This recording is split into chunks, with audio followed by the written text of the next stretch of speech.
Oke, saya lanjutkan ya.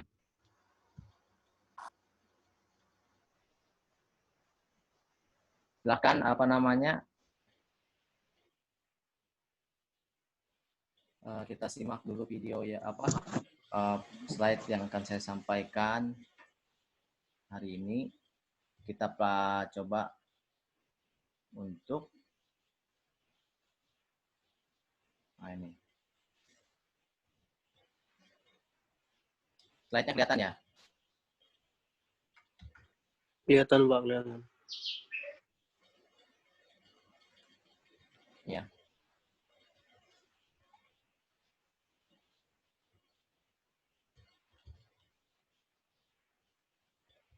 Oke. Nah, referensi yang kita gunakan, tahu ya?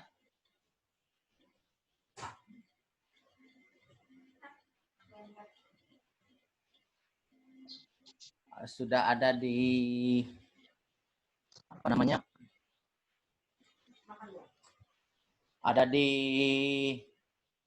Google Drive, itu sudah ada di download e-booknya. Ada ya? Sudah bisa download?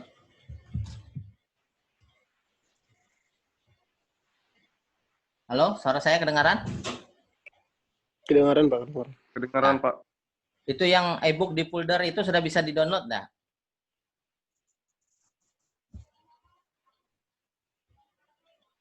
Kita menggunakan ini loh, yang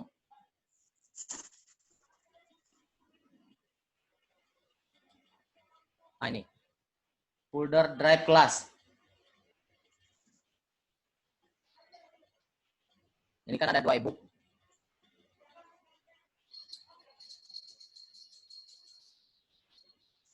Kita menggunakan Maskaran dan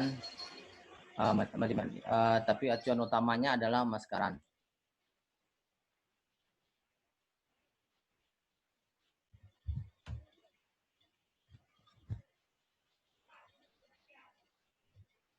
Nah, itu download. Ada yang coba sudah buka ini? Di Google Class kita itu loh. Belum, Pak. Sudah di-download? Apa? Belum ada masuk. Tapi ada folder toh di situ? Ada, Pak. Ada isinya? Ada. Ada. Bisa di-download apa enggak? Bisa, Pak. Oh ya. Nah, itu yang saya tanya. Kalau nggak bisa di-download kan biar saya ulang prosesnya. Nah, ini e-book yang kita gunakan.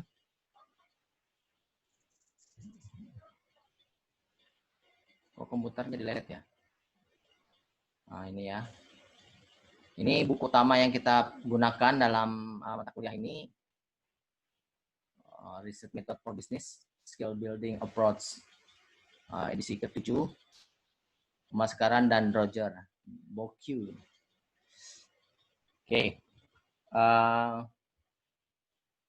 Kelihatan nggak ini slide-nya? Apa namanya? Judul bukunya? Kelihatan, Pak. Oke. Kemudian saya kembali ke slide tadi, ini ya. Ini slide kita. Nah, kamu perhatikan di sini, metode penelitian yang akan kita pahami dalam 1 semester, yaitu ada berapa tahap ini? Ada 9 step. 1, 2, 3, 4, 5, 6, 7, 8, 9. 9A, 9B. Nah, di dalam tahapan ini, ada 2 pendekatan. Atau ada 2 metode penelitian. Ada 2 bagian itu ya. Tahap 1, 2, 3, 4 itu sama. Tapi ada yang langsung meloncat ke 7. Itu induksi. Kalau kita belajar statistik itu pernah dengar dengan statistik deduktif induktif? Pernah? Pernah ya?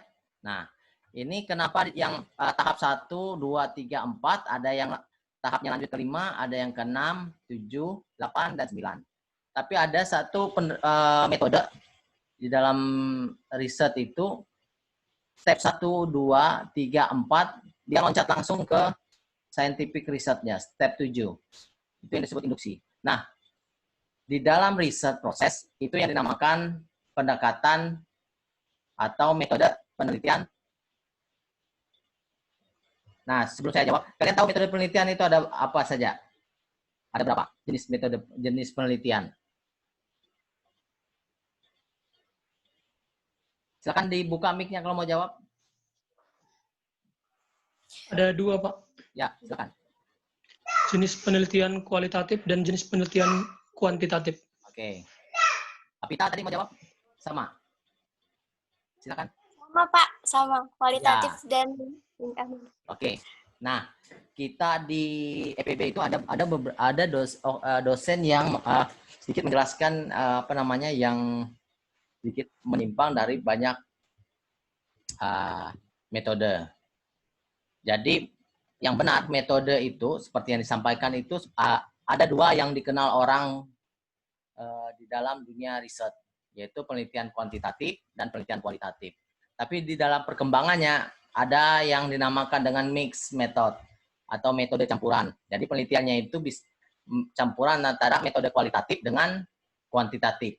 Nah, jadi di dunia sekarang orang mengenal 3 jenis penelitian. Yang pertama kuantitatif, yang kedua itu kualitatif, yang ketiga adalah metode campuran. Nah, kita tidak fokus ke metode campuran dulu, tapi kita tetap fokus ke 2 jenis penelitian ini. Karena memang penelitian yang sering dan hampir kita gunakan semua adalah terutama metode kuantitatif. Karena kualitatif itu masih belum banyak diarahkan karena kita masih banyak menggunakan metode kuantitatif yang sudah turun-menurun sering kita gunakan. Dan pemahaman itu dijelaskan dalam step ini. Ini garis besar ya, saya akan jelaskan. Jadi kalau metode kuantitatif itu sama. Kuantitatif dan kualitatif stepnya, tahapannya sama. Dimulai dengan observasi. Observasi ini mencari bagian mana penelitian yang menjadi ketertarikan kita. Tematiknya apa? Kalau sekarang kita di konsentrasi, nanti ada konsentrasi MSDM, Operation, Finance, dengan marketing. Dari 4 ilmu manajemen itu, kita minatnya di mana? Kalau kita di marketing, maka awal interesting kita, ketertarikan kita adalah di bidang marketing. Nah, apa yang menjadi masalah di marketing saat ini? Nah, itu ini yang perlu diobservasi. Kemudian kita cari preliminary data, gathering, interview, literature survey itu untuk mendukung data-data di latar belakang kita agar problem definition atau research problem itu bisa kita temukan. Masalahnya misalnya bidang ilmu yang kita tekuni dalam marketing, yang terjadi di bagian marketing itu masalahnya di mana? Kita fokus misalnya di pelaku usaha kecil. Sekarang di pelaku usaha kecil yang menjadi masalah apa? Nah, untuk mengerucutkan masalahnya itu adalah dengan mencari data-data. Ini data baca referensi, koran-koran, majalah, annual report, laporan-laporan yang dipublikasikan, kemudian kita ada survei mungkin dengan misalnya kita belanja di suatu kafe atau warung kecil, kita sambil tanya-tanya masalah tertentu. Nah, itulah yang cara kita mengumpulkan data sehingga yang poin 3 itu terkumpul. Itu berlaku untuk di kuantitatif dan kualitatif, sama. Mencari masalah itu begitu. Kita akan mempelajari data-data, informasi-informasi kita kumpulkan dari berbagai macam sumber,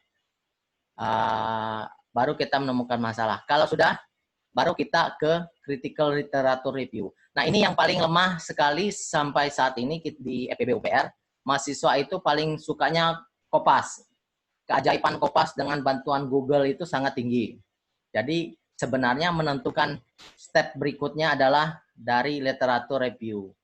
Masalah kita itu begini, apakah variabelnya itu betul begini? Apakah konsep yang akan kita uji, teori yang akan kita gunakan itu apakah betul sesuai atau tidak?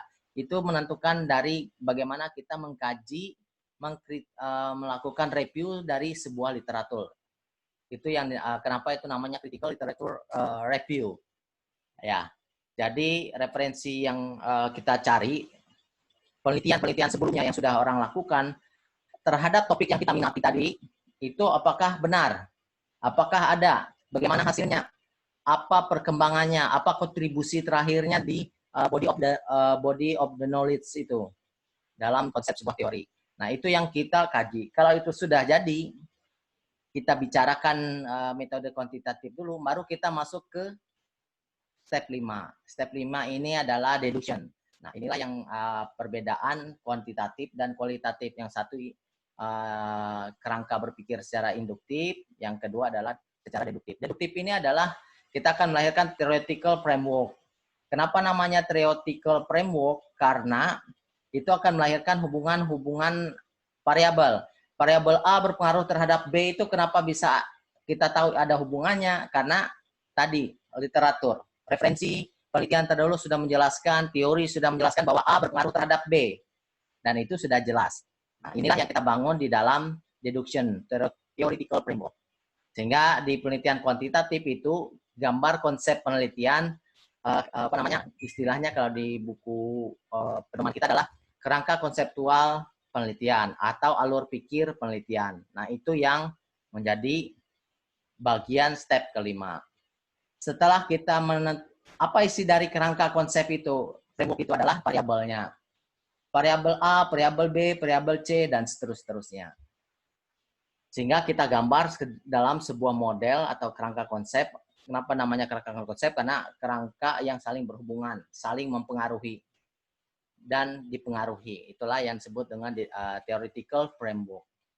Setelah itu selesai, baru kita membuat sebuah generation hypothesis, deduksi. Hipotesis ini muncul dari mana? Ya tadi, dari gambar model ini. Gambar model ini lahirnya dari literatur review. Kita gambarkan misalnya A mempengaruhi B. Menurut penelitian si Budi Amat Wati Susi misalnya. Isinya apa? Bahwa A berpengaruh positif terhadap B.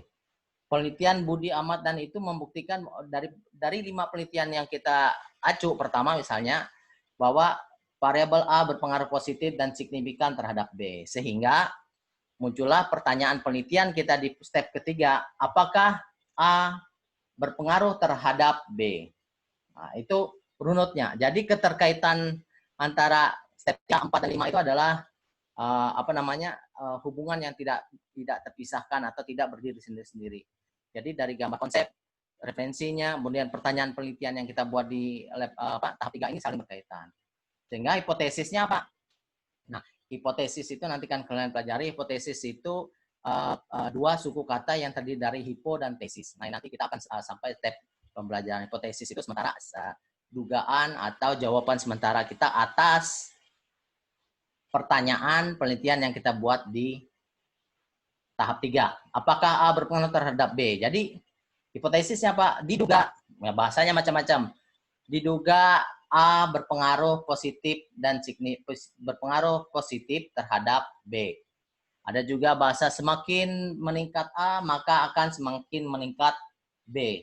Nah, itu bahasa-bahasa hipotesis macam-macam. Ada beberapa, baru kita masuk ke dalam scientific research design. Ini yang kita pelajari di sini. Riset desainnya apa, jenis penelitiannya apa, sumber data dari mana, alat analisis yang kita gunakan apa, populasinya bagaimana, sampelnya bagaimana, teknik pengambilan sampel dan bagaimana. Inilah yang menjadi pokok di mata kuliah metode penelitian. Setelah kita menyusun metode penelitian, kalau di proposal dia tempatnya di bab 3 metode penelitian itu. Bab 1 introduction atau latar belakang, bab 2 literature review, kajian pustaka. Yang bab 3 metode penelitian. Metode penelitian itu kita meneliti di mana, objeknya siapa, kemudian populasinya siapa, sampelnya apa, bagaimana mencari datanya, sampai metode atau alat analisis yang kita gunakan. Apakah statistik inferensial kita gunakan, statistik deskriptif kita gunakan, itu semua ada di step 7 atau di scientific research design. Setelah itu selesai, tahap berikutnya kita akan melakukan riset, data collection. Data collection itu mengumpulkan data melalui survei dengan dibantu oleh angket atau kuesioner offline atau kuesioner online, itu macam-macam data dikumpulkan, kemudian kita olah, analyze, kemudian kita interpretasi. Analisnya macam-macam seperti yang kita buat di step 7 tadi. Bisa pakai SPSS, bisa pakai analisis jalur, bisa pakai alat softwarenya Amos, PLS, Lisrel, software-software yang lain yang begitu banyak beredar. Baru kita analisis. Setelah kita analisis dan interpretasi, baru kita menjawab ini. Nah, kalau dia deduksi di sini, apakah hipotesis itu diterima atau tidak hasilnya? Apakah hipotesis yang kita buat kita tolak atau kita terima? Atau diterima dari hasil penelitian. Bila ini selesai, maka kita lanjutkan ke sini.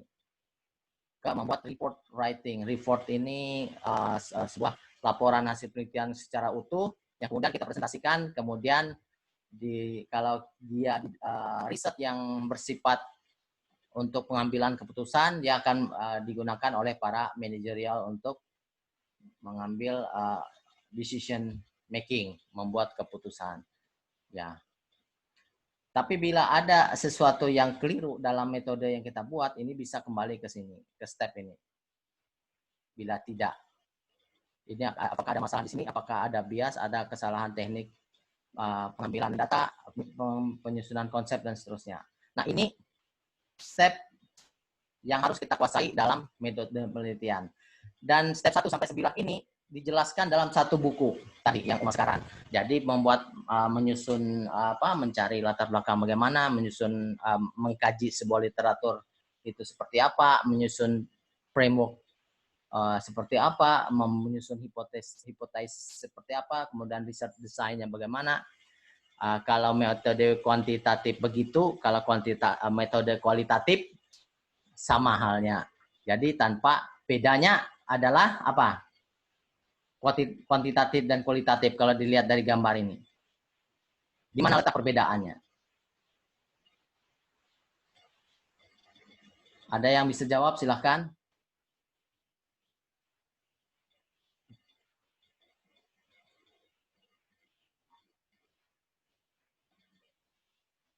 Tahu bedanya kualitatif dengan kuantitatif? Dari gambar ini saja.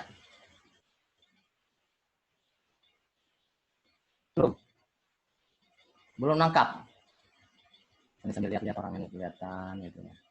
Oh, ini yang bagian bawah ini nggak ada semua gambarnya, videonya. –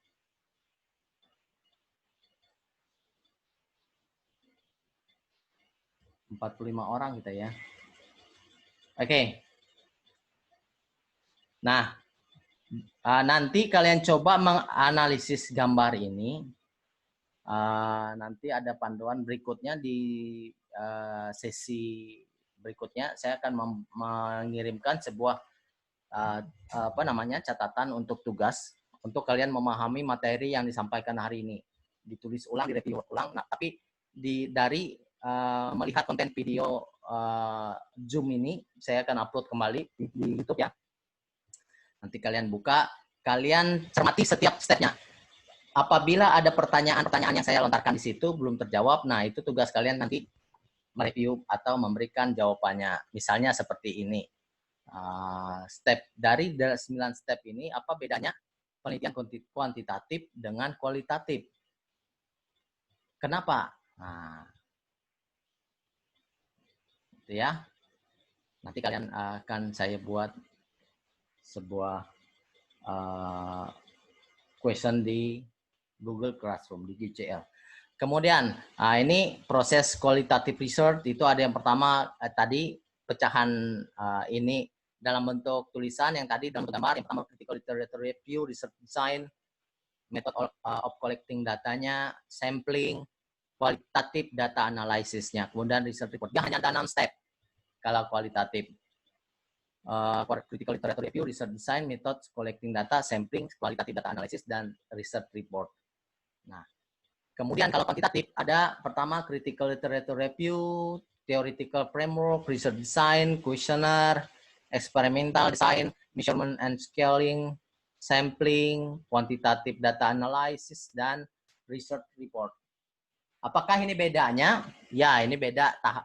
tahapannya, tapi tidak menjelaskan apa beda kualitatif dan kuantitatif. Di mana perbedaannya? Letak perbedaan kuantitatif dan kualitatif. Oh, kalau kuantitatif tadi Pak cuman 6 tahap. No, itu bukan jawabannya.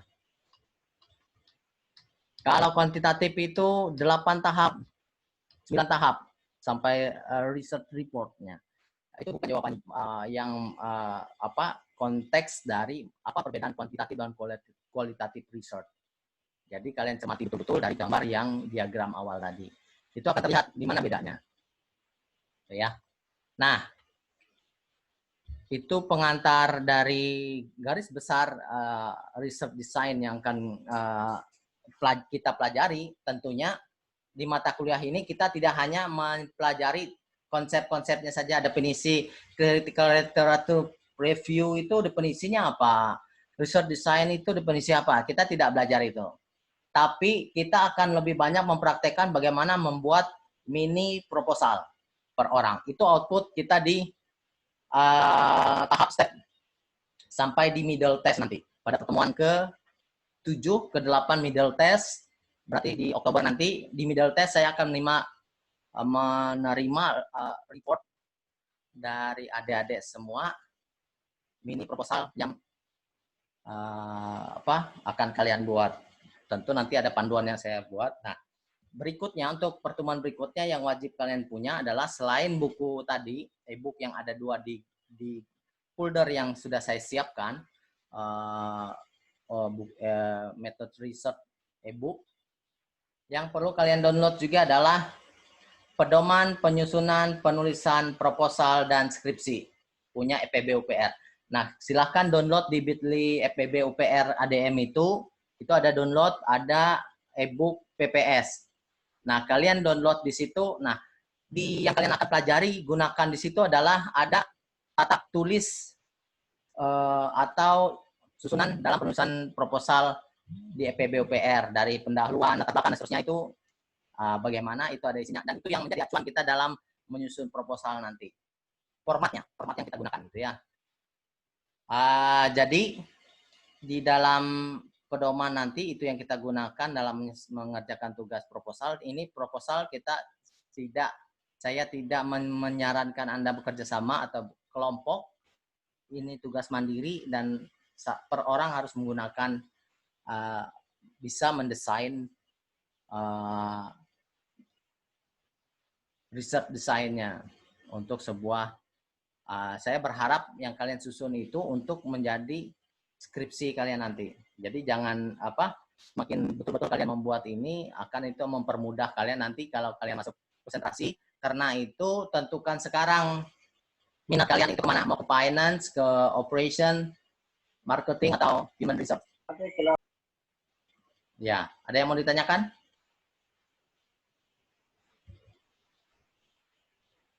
Tidak ada? Suara saya jelas saja ya? Atau kecil? Jelas, Pak. Jelas ya? Oke. Nah, saya lanjutkan slide berikutnya adalah bagaimana yang penting di dalam menyusun research itu adalah di latar belakang masalah. Dan sering gagalnya, fatalnya, atau salahnya mahasiswa kita adalah tidak mampu menguraikan masalah itu apa. Contohnya begini, kita analogikan seseorang yang mengeluh sakit tertentu datang ke dokter. Ketika si pasien masuk ke ruang dokter akan menanyakan apa masalahnya. Si pasien akan menyebutkan, saya sakit perut, Pak. Itu masalah? Iya, masalah. Tapi kenapa dia sakit perut harus dikaji dulu. Karena di dalam perut, bagian perut itu banyak. Terdiri dari usus, lambung, macam-macam. Nah, kemudian dokter kita periksa dulu. Nah, pemeriksaan itu adalah salah satu cara ketika kita membuat latar belakang riset itu melakukan observasi. Membaca data-data, mengumpul data, mewawancarai orang-orang yang memang harus kita wawancarai untuk mendapatkan data. Kenapa si pasien ini sakit perut? Diperiksa. Oh, Bapak tadi sepertinya lambung Bapak ini bermasalah. Apakah Bapak suka makan pedas? Suka makan yang masa-masa beberapa hari? Oh ya, saya 1 minggu terakhir ini makanan saya pedas semua. Jadi, dan kendalanya beberapa hari ini saya selalu buang air besarnya encer. Kumpul data, ternyata masalah Bapak adalah masalahnya di lambung. Ketemu masalah pokoknya. Umumnya dia sebut perut, ketika dikaji lagi, data dipelajari, kemudian ditelaah, disimpulkan dia adalah sakitnya di bagian lambung. Lambungnya mengalami sesuatu, mungkin saya nggak tahu istilah kedokterannya, yang harus diperhatikan betul-betul. Akibat faktor makanan dan lain-lain. Makanan pedas dan lain sebagainya. Itu contoh bagaimana membuat latar belakang. Contoh yang sering terjadi di di EPB ini, mahasiswa itu karena instan, copy paste punya orang, masalahnya ditanya sebenarnya pas saya penelitian di kantor pos tentang kinerja, motivasi, disiplin kerja. Ditanya, lah masalahnya di situ apa? Ya saya hanya ingin tahu saja Pak. Nah itu kan bukan sebuah jawaban untuk orang melakukan sebuah riset. Beda kalau dia menjawab, Pak, berdasarkan data yang saya kumpulkan, informasi, saya telaah, saya kaji, ternyata 1 tahun terakhir ini kinerja secara umum kantor pos itu menurun, terutama pegawai-pegawai di bagian ini.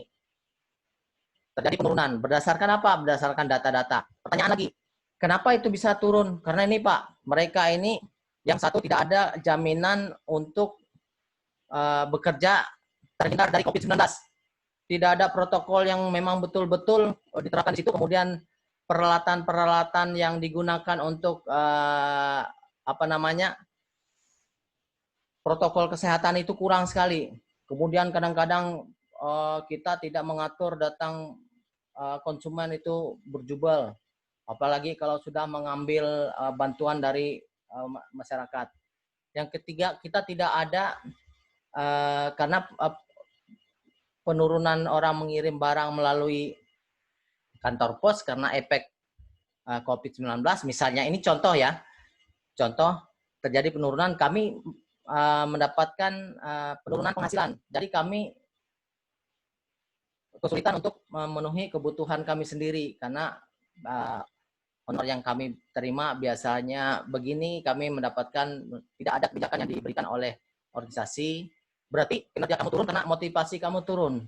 Nah, kesimpulan itulah muncul di latar belakang. Begitu contohnya, ya.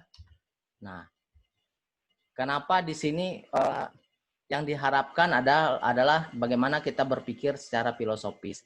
Berpikir secara filosofis itu melihat sesuatu kondisi atau fenomena tertentu, kita pikir secara betul-betul. Kenapa bisa begini? Kenapa bisa begitu? Apa yang menyebabkan itu terjadi? Kenapa itu bisa begini? Apa yang menyebabkan itu? Faktor apa? Terus sehingga berpikir logis, sistematis, radikal. Radikal ini artinya berpikir terus menerus, dibayangkan, direnungkan kenapa itu terjadi. Begitu cara berpikir untuk menulis sebuah latar belakang riset penelitian. Kemudian esensi filsafat, ya ini nanti apakah teologi sudah kita lewatkan saja nih. Nah, pertanyaannya dari mana kita mulai di dalam sebuah riset? Ya tentu dari masalah. Nah, masalah itu apakah dalam bentuk pertanyaan atau pernyataan?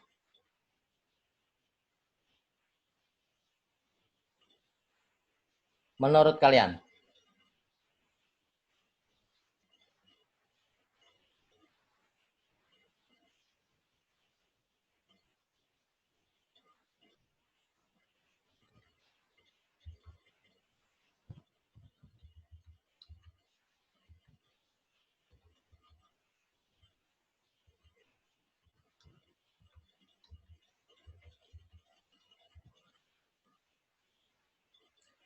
Masalah itu muncul adalah dari apa yang kita harapkan, harapan kita ya dengan kenyataan. Ini berbeda.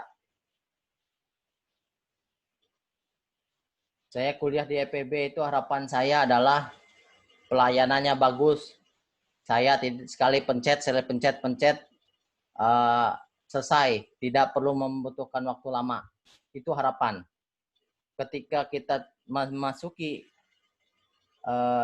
berinteraksi lagi dengan pelayanan yang ada di EPB, kenyataannya tidak. Lo kok bikin surat saja seharusnya selesai 2 hari paling lama, ini 3 hari, 4 hari, 5 hari, 6 hari. Nah, itu apa namanya?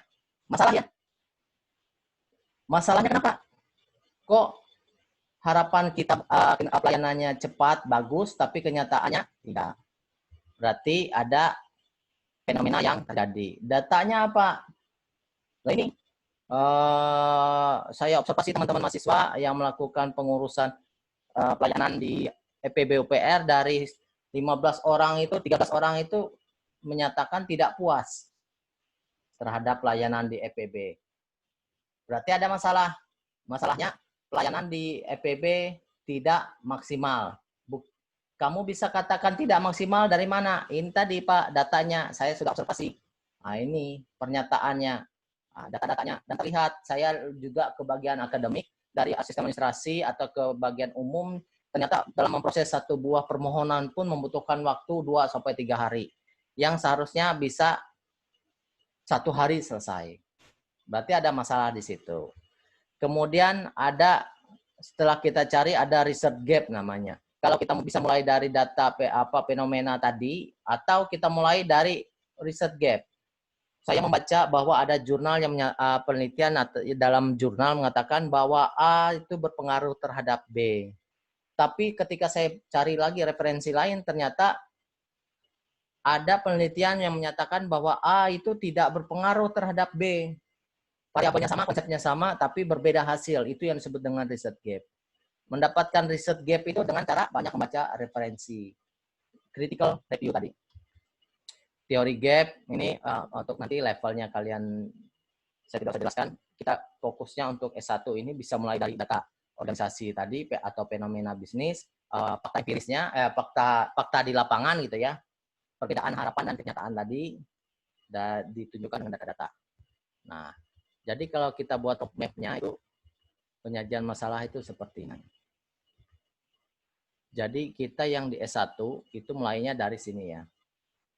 Fenomena bisnis, data lapangan yang disebutkan, baru masuk ke latar belakang. Atau karena kita sudah suka membaca levelnya tadi, kita mulai dari research gap. Ternyata ada perbedaan penelitian si A, si B, si C terhadap satu buah konsep yang sama, tapi hasilnya berbeda. Itu yang dijelaskan di dalam latar belakang.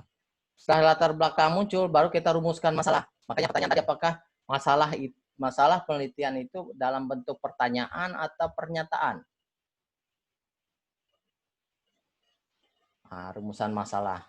Research problem katanya. Terus baru turun menjadi research question. Nah, kalau kalian cermati di skripsi-skripsi yang ada di EPB UPR itu, orang menjelaskan ini adalah menulis judul. Sehingga saya berminat menulis judul, apakah A berpengaruh terhadap B, terhadap C, terhadap D. Apakah itu yang dimaksud dengan rumusan masalah? Tidak. Rumusan masalah. Nah, kalau kalian mau membaca referensi yang bahasa Indonesia, kalian bisa baca buku yang cukup bagus juga, punya Agusti Ferdinand ini, dosen guru besar di Undip. Itu metode penelitiannya ada. Kemudian ada juga Uma Sekaran yang sudah di Indonesia kan itu ya. Tapi beda edisi dengan yang saya punya tadi yang kita gunakan. Edisi yang Indonesia itu lebih sedikit terlambat dengan edisi yang textbook Inggrisnya asli. Ya. Oke. Nah, nanti kalian jelaskan apa bedanya rumusan masalah dengan pertanyaan penelitian. Nah, itu ya. Nah, kita mahasiswa bisa saja mulai start dari sini, atau dari sini pun tidak salah. Tergantung kedalaman kita. Nah, ini research gap. Tatanan konseptual yang baik, tetapi belum ada pembuktian empiris. Yang tadi dia sudah menyusun dalam konsep gitu ya. Rangka konsep bahwa A berpengaruh terhadap B, B berpengaruh terhadap C. Ternyata di dalam hasil penelitiannya, B itu tidak sebagai mediasi. Padahal di penelitian dia harapannya adalah B itu memediasi antara A dan B, A dan C. Ternyata di hasil penelitiannya tidak terbukti. Itu bisa juga kita gunakan sebagai dasar latar belakang riset kita. Kita melanjutkan kenapa si B itu tidak, apa masalahnya, apa yang kurangnya, itu yang kita kritikal. Kemudian belum berhasil dijawab, hipotesis belum berhasil dibuktikan. Kontroversial hasil penelitian tadi ya. Ada beberapa penelitian yang hasilnya berbeda. Ada yang bilang berpengaruh, ada yang bilang tidak berpengaruh. Nah, itu bisa dimulai. Kemudian penelitian yang menyisakan kelemahan. Konsepnya ternyata lemah sekali hasil penelitian yang dia temukan, yang diuji secara statistik dan seterusnya. Nah, ini contohnya, kalau konsumen itu puas, maka konsumen akan loyal. Teori bilang begitu. Fakta empiris atau dari hasil penelitian ternyata ada temuan bahwa belum tentu semua orang yang puas terhadap pelayanan di sebuah objek gitu ya, di objek tertentu konsumen itu akan loyal. Ditanya, apakah Anda puas berbelanja di sini? Saya puas. Apakah kamu akan berbelanja di sini kembali? Kalau loyal itu siap, dia kembali ke sini. Sama seperti kalau kalian pacaran itu kan, kalau pacarnya senang, bahagia gitu, dia setia terus, nggak pernah disakiti, nggak pernah digombalin, nggak pernah dijanji-janjiin, itu loyal, setia dia terus. Karena dia senang, bahagia, kayaknya dia senang, bahagia, dia puas dengan pasangannya. Tapi ternyata ada. Kamu senang dengan pacarmu sekarang, bahagia sekali Pak. Apakah kamu berharap dia menjadi pendamping hidup nanti? Nggak tahu juga Pak. Kayaknya ada juga yang lain yang lebih. Nah, akhirnya itu yang menunjukkan perbedaan hasil itu. Itu kenapa bisa begitu? Itu tugas dari peneliti. Lo teori bilang orang sudah puas pasti loyal. Tapi ternyata ada penelitian bahwa setiap kali konsumen itu puas, tapi belum tentu dia loyal. Itu hasil penelitian. Dan itu kenapa bisa terjadi seperti itu. Itu tugas si peneliti selanjutnya. Itu ya. Nah, contoh fenomena bisnis, penjualan per tahun turun gitu. Entah tahun pertama, 2, 3, 4, ada turun naik, tidak pernah stabil. Itu kenapa? Riset gap-nya misalnya seperti ini. Ini fenomena bisnis ini. Yang tadi, data pegawai itu di institusi tertentu atau organisasi tertentu gitu ya. Setiap tahun itu banyak yang pindah atau berhenti. Itu kenapa? Berarti turnover-nya tinggi. Nah, itu fenomena bisnis. Kenapa dia berhenti? Kenapa dia pindah? Apa yang menyebabkannya? Itu yang di itu ya. Teori gap ini kita tidak usah bahas karena ini untuk. Nah, ini rumusan masalahnya tadi. Nah, maka tadi apakah rumusan masalah itu riset problem itu dalam bentuk pertanyaan atau pernyataan? Dari data ini maka kita terjadi penurunan penjualan sepanjang tahun 2002. Itu rumus masalah riset problemnya. Terjadi penurunan. Kenapa? Apa faktornya menyebabkannya? Karena mungkin tidak pernah promosi, harganya terlalu mahal, pelayanannya jelek dan sebagainya. Nah, itu ya. Tidak saya jelaskan. Ini definisi penelitian bisa dibaca sendiri. Masalah penelitian. Nah, ini yang untuk kalian coba ingat-ingat. Masalah penelitian itu adalah sesuatu ada yang salah. Dan salah. Ketika ada yang salah terhadap sesuatu, berarti itu adalah yang disebut dengan masalah. Tapi kalau masalah penelitian apa? Itu ya. Sumbernya ya, tadi masalah ekonomi bisnis dan seterusnya. Nah, ini skema gambar untuk mencari masalah, investigasi dan seterusnya ya. Bisa kalian baca. Nah, ini hampir sama masalah pernyataannya. Nah, ini tadi. Sehingga masalah penelitian nanti diturunkan dalam pertanyaan-pertanyaan penelitian. Habis ini sini.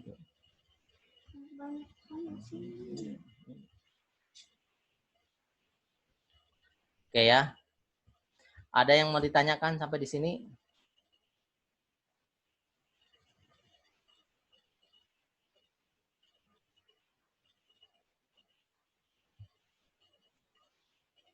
Oke. Ada yang mau ditanyakan sebelum saya menjelaskan sedikit tentang literatur review? Karena ini nanti berkaitan juga dengan tugas selanjutnya yang akan dikerjakan oleh kita. Oke. Kita akan lebih banyak mempraktek konsep-konsep teori dalam buku itu, misalnya populasi itu bagaimana mencarinya, kemudian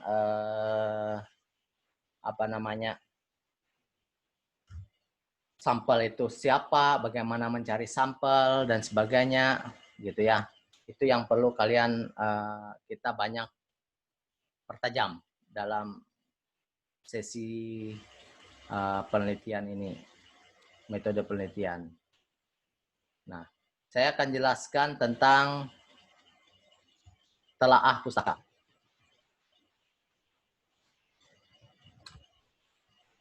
Nah, literatur review ini salah satu fungsi yang sangat berperan dalam satu, membantu kita menyelesaikan latar belakang masalah untuk menjustifikasi apakah variabel-variabel yang kita gunakan itu relevan dengan masalah yang fakta di lapangan tadi.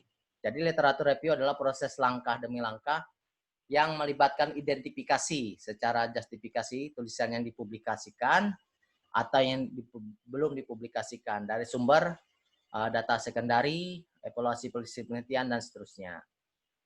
Tinjauan literatur secara kritis adalah melakukan review yang lebih terperinci. Nah, jadi pahami di sini ya.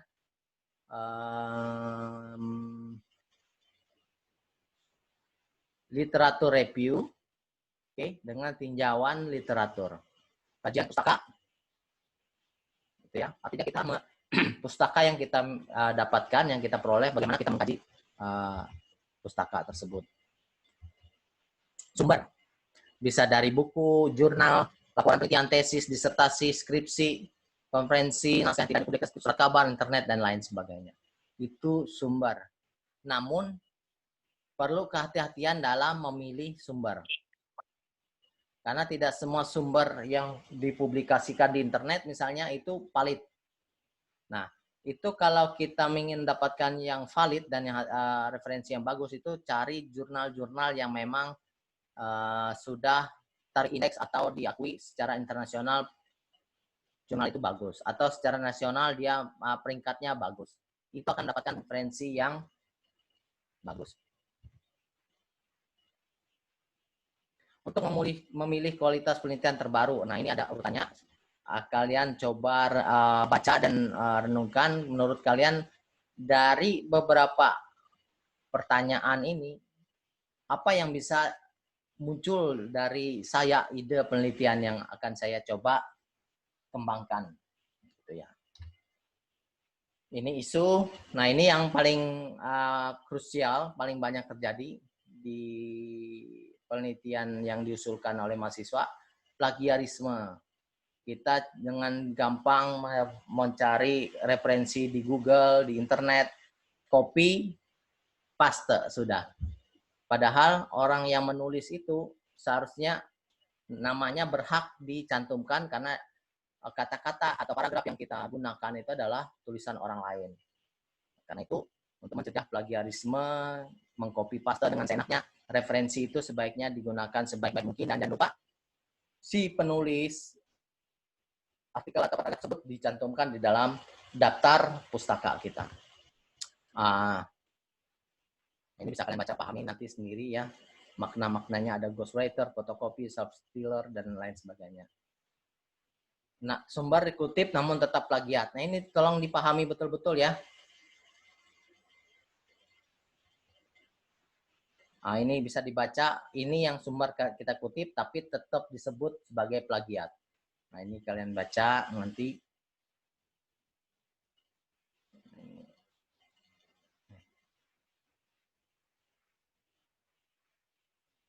Nah, untuk mendapatkan hasil yang diharapkan, maka kita menempatkan diri kita sebagai seorang calon peneliti dengan melakukan tahap-tahap seperti ini. Buatlah ringkasan atau review dari pemikiran ilmuwan atau penelitian sebelumnya yang kita rujuk. apa substansi yang dia bahas, kemudian apa pro cons-nya, pro kontranya, atau state of the art of research concern dari artikel yang kita baca. Kemudian kita coba kembangkan proposisinya dan seterusnya, coba mengembangkan hipotesis dan empirical research model. Ini yang harus dilakukan setiap hari. Nah, ini literatur review, nanti kalian bisa baca sendiri. Konten telah pustaka juga bisa kalian baca sendiri. Nah, instrumen penelitian. Hati-hati dengan pengembangan instrumen penelitian, pemilihan variabel, indikator, pengembangan alat. Dan ini sering terjadi. Variabel A, tapi indikator yang digunakan adalah indikator konsep C. Kemudian nanti turun lagi item atau instrumen yang digunakan sebagai kuesioner itu dari konsep D. Itu terjadi karena tadi copy paste. Karena ingin cepat, gampang, ya copy paste adalah jalan yang terbaik. Padahal itu adalah jalan yang menyesatkan dan mencelakakan kita sendiri. Kesesuaian variabel. Nah, di dalam menggunakan referensi di EPB UPR itu, dan itu tertulis di pedoman penulisan skripsi kita, proposalan skripsi kita, referensi itu kita gunakan format apa? American Psychology Association. Jadi menyusun daftar pustaka itu formatnya seperti ini. Ini bibliografi daftar referensi, nanti kalian baca. Nah, cara mensitasi referensi berdasarkan apa? Ini paling gampang. Ini contohnya, ketik judul atau penulis yang akan kita cari, masukkan di Google Cendekia atau Google Scholar ya. Nah, misalnya ini, kita menemukan the mediation rule of trust and commitment on members, continuous knowledge sharing, seterusnya, dari Elsevier. Elsevier ini adalah salah satu jurnal terindeks Scopus yang tinggi, yang paling banyak digunakan oleh para peneliti-peneliti dunia untuk mempublikasikan penelitiannya. Nah, kalau kalian menemukan artikel ini adalah artikel yang kita gunakan. Ini salah satu cara pertama ya, mensitasi. Ini klik tanda kutip. Kalau sudah kita klik akan muncul seperti ini.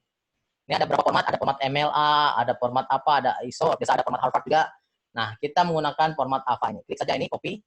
Maka referensinya akan tersusun seperti ini. Tinggal kita paste. Tapi ada juga teknik menyusun artikel, dan ini yang akan kita gunakan nanti adalah menggunakan endnote atau mendelay. Jadi itu akan otomatis referensi yang kita gunakan itu akan, daftar pustakanya akan tersusun sesuai dengan standar yang ditentukan. Misalnya kita menggunakan apa, gitu ya. Dan itu nanti akan kita praktekkan berikutnya.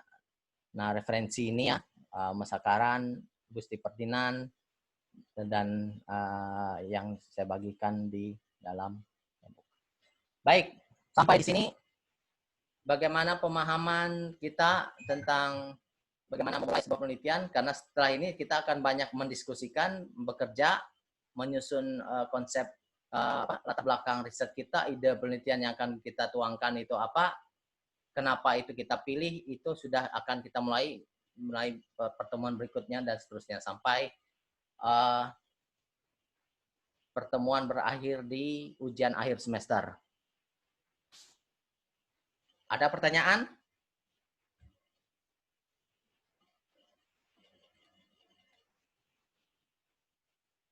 Atau bingung? Ya, kalau bingung nanti akan terjawab ketika kita mempraktekkan menyusun tulisan ini. Tulisan yang akan kita buat. Oke, bila tidak ada lagi, saya akan mengakhiri pertemuan kita hari ini. Pertemuan berikutnya akan kita gunakan GCR. Tolong sesering mungkin menyimak atau mengecek GCR masing-masing. Ya, seperti ada instruksi, ada perintah-perintah yang harus kita kerjakan untuk menyelesaikan perkuliahan. Tetap absensinya, kehadirannya kita tetap 80% maksimal ya, minimal. Dan juga jangan sampai ketinggalan di metode penelitian. sekali saja ini mata kuliah tertinggal, kalian tidak akan bisa mengambil mata kuliah yang lain. Karena ini prasyarat yang cukup urgent, sangat penting. Satu, kalian tidak akan bisa mengambil mata kuliah konsentrasi, khususnya seminar konsentrasi. Dua, kalian tidak akan bisa mengusulkan pembimbing dan misalnya SKS-nya sudah mencukupi, hanya metode penelitian saja yang belum lulus, kalian tidak akan bisa mengusulkan pembimbing ataupun mau menulis proposal. Jadi ini wajib harus lulus. Karena itu belajar keras pelajaran ini jauh lebih penting dari metode pelajaran yang lain. Karena ini menentukan bagaimana kita membuat sebuah riset, terutama skripsi kita nanti ke depan modelnya seperti apa. Dan mulai sekarang tentukan kalian mau masuk konsentrasi. Sudah konsentrasi ya kalian? Sudah milih konsentrasi belum? Belum semester 6, Pak. Belum ya? Pak. Semester 6. Belum, Pak. Nah, karena itu sekarang posisikan diri kalian konsentrasi apa yang akan kalian ambil. Masuk. Tentukan sekarang, karena kalau kalian menentukan sekarang, tugas yang akan kalian buat, khususnya metode penelitian ini berkaitan dengan minat dan konsentrasi itu. Kalau kalian suka marketing, silahkan marketing, tulis tentang marketing. Kalau suka dengan human research, silahkan masuk di konsentrasi human research dan tulis tugas artikel ini tentang human research, marketing, finance, dan sebagainya. Oke ya? Kayaknya ini internetnya putus-putus ya? Putus-putus ya internetnya? Iya, Pak. Iya. Padahal saya ini sudah pakai 50 Mbps loh. Kayaknya memang Telkom ini. Nah,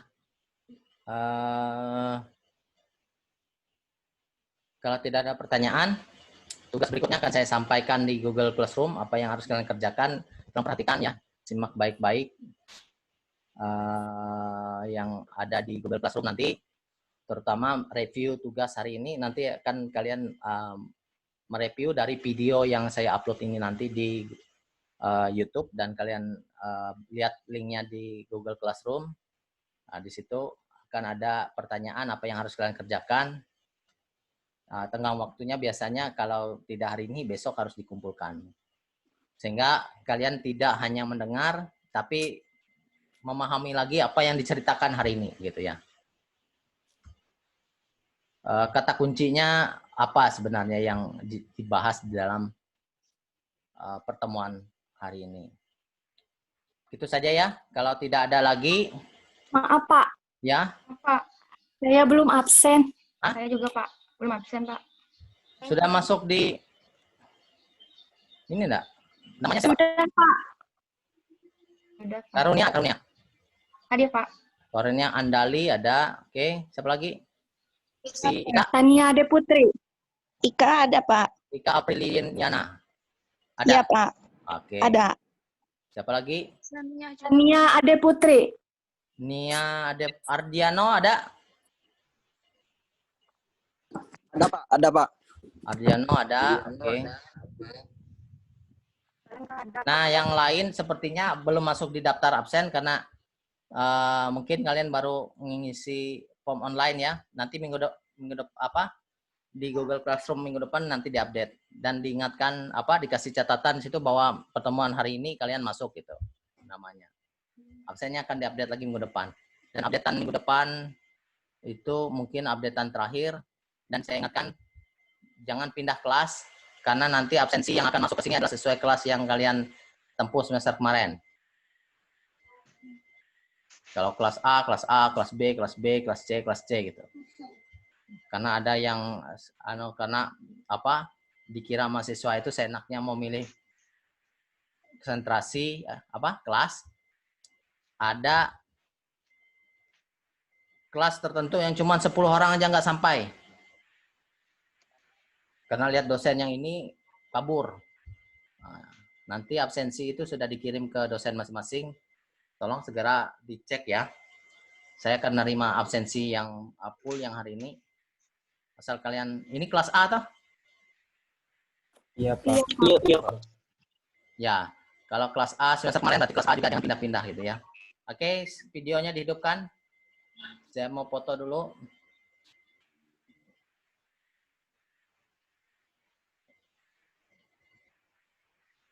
Screenshot ya. Oke, saya screenshot.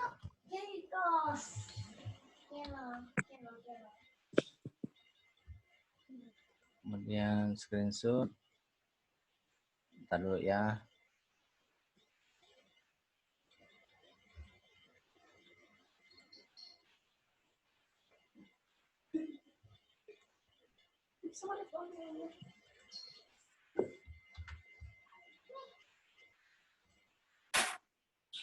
Oke, halaman 2 lagi saya screenshot. Ya, lihat sini. Mahapira ini mana? Sama Ronauli Jaya Lumban Gaul. Mana fotonya nih? Nggak ada videonya. Ya. Kamera saya lagi bermasalah, Pak. Masalahnya, Pak? Nggak bisa open kamera, Pak. Itu bisa jadi penelitian nggak itu? Kalau Mahapira, ini orangnya tidur nih kayaknya. Oke, lihat sini ya. 1, 2, 3. Ya. Yang apa namanya? Video-videonya ketutup kalau PTMP maksimalkan itu terbuka ya. Nanti saya takutnya pura-pura hadir padahal orangnya tidur atau kemana begitu. Oke, terima kasih. Saya akhiri pertemuan kita pada pagi hari ini. Sampai ketemu nanti pada pertemuan berikutnya. Tolong dicek sering-sering Google Classroom-nya. Karena tugas kerjaan sebagai mahasiswa siap menanti setiap saat gitu ya.